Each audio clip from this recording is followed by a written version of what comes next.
I expect that photovoltaics are going to continue growing at a remarkable rate as there's more of a switching to more sustainable forms of energy, and as prices come down for photovoltaics, new materials are developed, new strategies for all the different components of photovoltaic systems. We're going to see more wide adoption of photovoltaics at many different scales. The main obstacle toward widespread adoption of photovoltaics is actually cost. So the cost of generating a certain unit of energy with a photovoltaic device is significantly higher than some of the competing forms. So currently it costs about 20 cents per kilowatt hour to generate electricity from a photovoltaic, and you can get electricity for just a few cents per kilowatt hour from a coal-fired power plant, for example. So until the cost comes down, it's going to be difficult to convince people without a lot of government regulation or subsidies to switch from those cheap forms of electricity to what's currently a more expensive form in the form of photovoltaics.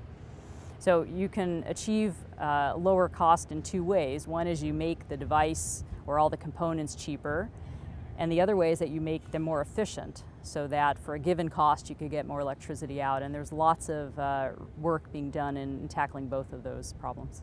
There are many areas that need to be improved to make photovoltaic technologies cost competitive with other forms of electricity.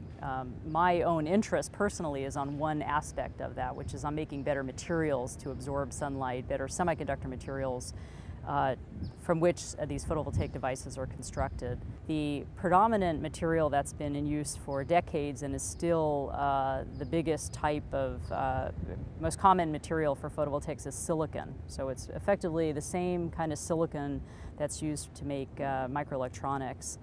And because of costs associated with crystalline silicon that's used in photovoltaics, there's been a lot of interest, research, and development in what are called thin film photovoltaic materials. So these include materials like cadmium telluride or something called SIGs, which is copper indium gallium diselenide.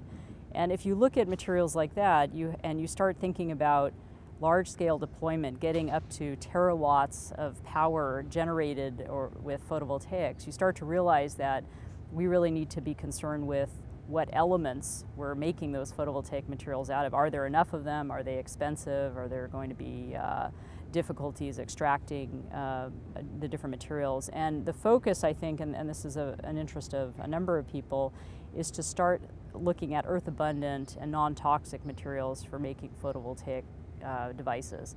So something that my group's looking at are alternatives that use just inexpensive materials that have a good band gap, so that ideally can make very good photovoltaic absorbers, but would be able to be fabricated inexpensively.